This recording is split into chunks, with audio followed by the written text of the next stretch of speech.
অবাধ্য হৃদয় লেখিকা নুরিয়া ইসলাম পর্ব ৪। সান ফ্রান্সিসকো নীল আকাশের আঁচলে মোড়া সাগরের কালছোঁয়ায় স্নিগ্ধ এক স্বপ্নময়ী নগরী। কুয়াশার নরম চাদরে মোড়া গোল্ডেন গেট ব্রিজ হচ্ছে সান ফ্রান্সিসকোর বুকে মিশে থাকা প্রকৃতির নিঃশব্দ গীত, যেখানে পাহাড়ের সবুজ আর সাগরের নীল ছোঁয়ায় জন্ম নেয় এক অনন্ত মোহনীয় সৌন্দর্য। রক্তিম সূর্যোদয়ে তার লালচে সোনালি রঙে জেগে ওঠে এক অপার্থিব মাধুর্য, আর সন্ধ্যার নীল আলোয় সে ডুবে যায় নীরব রহস্যে।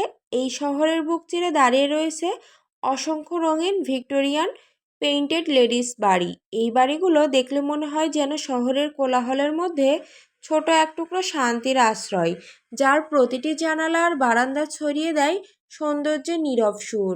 এই বাড়িগুলো থেকে একটু দূরে পাহাড়ের গা ঘেঁষে দাঁড়িয়ে রয়েছে ইনায়াদের রঙিন দুতলা বাড়িটা। দেখতে ছিমছামার পরিপাটি, বড় জানালা দিয়ে ভেতরে আলো ছড়িয়ে পড়ে। বারান্দায় টাঙানো ফুলের টব আর কাঠের কারুকাজে বাড়িটা দেখলেই মনটা জুড়িয়ে যায়। অনেকদিন পর আজ ফ্রান্সিসকোর আকাশে ছড়িয়ে পড়েছে সূর্যের সোনালি আলো। পাহাড়ের গা বেয়ে নেমে আসা সেই নরম রোশনি জানালা ভেদ করে এনায়ের মুখে পড়তেই ঘুমের ঘোরে সে একটু নড়ে চড়ে ওঠে। বেডসাইড টেবিলের উপর রাখা ঘড়িটার টুংটাং সুরে সে মিষ্টি আড়মোড়া ভেঙে ধীরে ধীরে উঠে বসে। আজ বিশ্ববিদ্যালয়ে ছুটি থাকায় সে সারাদিন বাড়িতেই থাকার সিদ্ধান্ত নেয়। ধীরে ধীরে বিছানা থেকে উঠে ফ্রেশ হয়ে কালো লং ড্রেসের সঙ্গে মিলিয়ে কালো স্কার্ফ গ্রেসফুলি গলায় জড়িয়ে শান্ত ও সাবলীল ভঙ্গিতে নিচে নামলো সে। নিচে ডাইনিং টেবিলে খাবার সাজাতে ব্যস্ত ছিল তার ভাবি মারিয়া।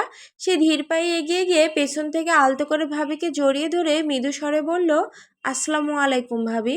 মারিয়া স্নিগ্ধ হেসে ইনায়ার হাত ধরে নিজের মুখের সামনে এনে আদুরে কণ্ঠে বললেন, ওয়ালাইকুম আসসালাম আমার আদরের ননদিনী।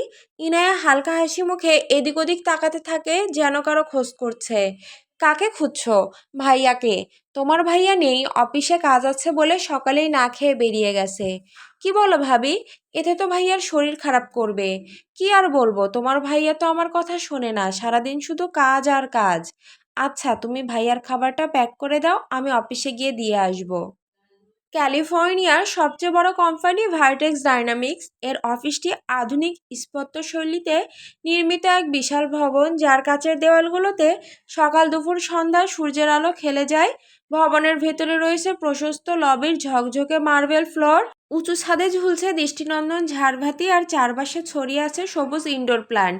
প্রতিটি ফ্লোরে রয়েছে ওপেন স্পেস ওয়ার্কস্টেশন, অত্যাধুনিক কনফারেন্স রুম আর কর্মীদের জন্য আরামদায়ক cafeteria O বিশ্রামঘর।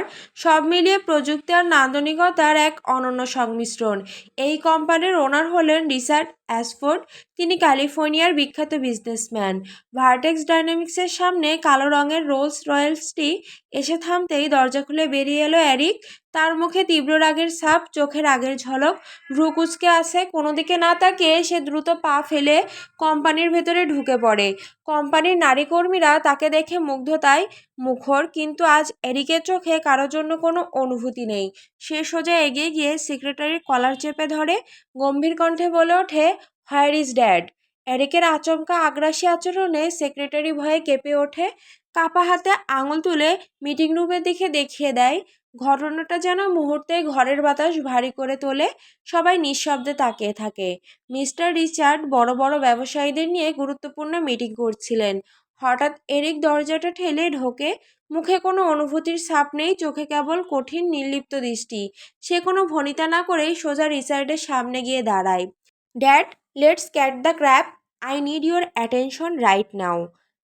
This clowns can wait. তার কণ্ঠে কোনো আবেগ নেই, রয়েছে এক ধরনের কর্তৃত্ব।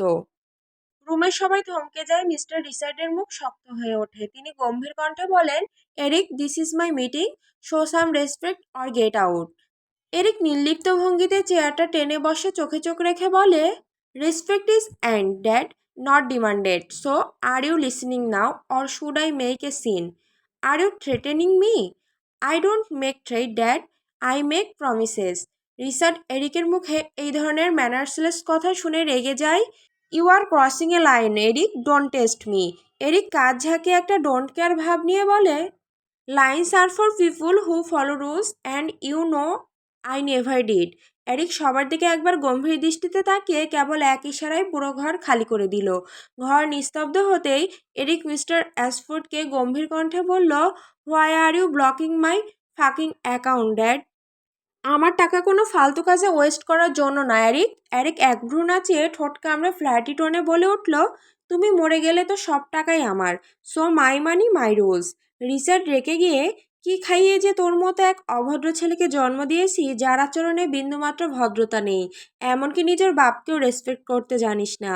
এরিক ঠোঁটে তাচ্ছিলের হাসি টেনে বলল, respect? I don't give a damn. নিতে চাইলে নিজেই নিয়ে নাও। এরিক এবার চেয়ার ঠেলে উঠে দাঁড়িয়ে পকেট থেকে সিগারেট বের করলো, ঠোঁটে চেপে রিচার্ডের দিকে তাকিয়ে ঠান্ডা গলায় বলল, do you have a lighter? Richard কটাক্ষ করে বলল, নির্লজ্জ ছেলে, বাপের সামনে সিগারেট খাচ্ছ আবার লাইটার চাচ্ছ। এরিক নির্লিপ্ত ভঙ্গিতে কাঁধ ঝাঁকালো, হোয়াট এভার, বললেই তো হয় দিবে না। তারপর এক ঝলক সেক্রেটারির দিকে তাকে ইশারা করলো কাছে আসতে। সেক্রেটারি কাছে আসতেই এরিক গম্ভীর স্বরে বলল, গিভ এ লাইটার। ভয়ে ভয়ে লাইটার এগিয়ে দিল secretary.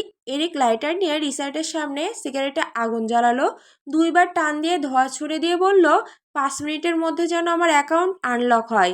I repeat, only 5 minutes. বলেই সে হন করে বেরিয়ে চলল। এরিক অফিস থেকে বেরিয়ে ধীর পায়ে লিফটের দিকে এগিয়ে গেল। লিফটের বোতাম টিপতেই ভেতরে এক তরুণীকে দেখতে পেল। মেয়েটি তার দিকে একদৃষ্টিতে তাকিয়েছিল। এরিক জিভ দিয়ে গাল ছুঁয়ে একবার মেয়েটিকে পা থেকে মাথা পর্যন্ত দেখে নিল, তারপর ঠোঁটে একটা বাঁকা হাসি নিয়ে লিফটের ভেতর প্রবেশ করলো। লিফটের দরজা বন্ধ হতেই নিস্তব্ধতা নেমে এলো। মেয়েটি তখন এরিকের দিকে তাকিয়েছিল। এরিক মেয়েটির দৃষ্টি অনুভব করে হালকা হাসলো। Hey girl, am I good looking? মেয়েটির উপর নিচ মাথা ঝাঁকালো। রিয়েলি? হুম।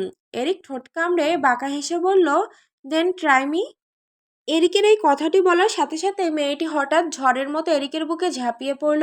এরিক বাঁকা হেসে বলল, you are so wild, but I like it.